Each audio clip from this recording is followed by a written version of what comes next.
Well, throughout much of his presidential campaign, Mr. Trump rallied against Carrier's decision to move a factory to Mexico.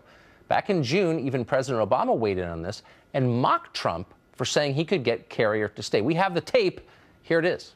Trump came to Indiana and talked a lot about what happened with the Carrier Corporation and shipping their jobs out of state. Here's someone who worked for Carrier, and he has a question for you. How you doing, Mr. President? How are you?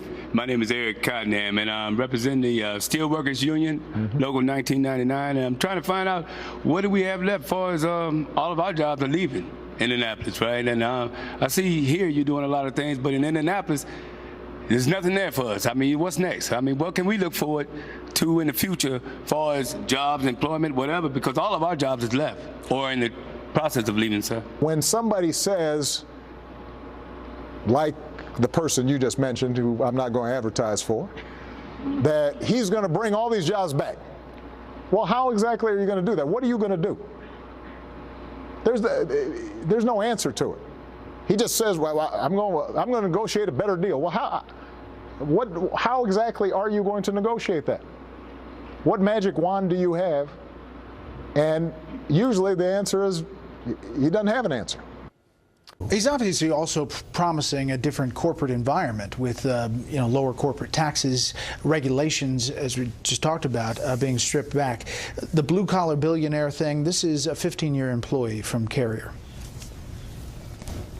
You're not even the actual president of the United States yet. You're president-elect, but you've done more in your first 3 weeks of being elected than the last, the current administration has done in the last 9 months for us.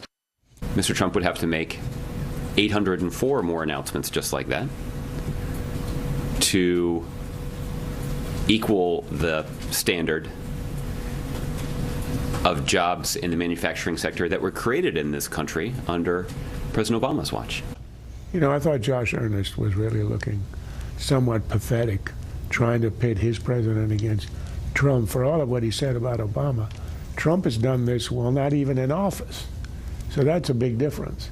But look, it was a theatrical stroke. He saved the jobs. He did something he said he would do. Yes, of course. It's a kind of a bribe. It's the state giving $7 million. But I think at a deeper level it says something.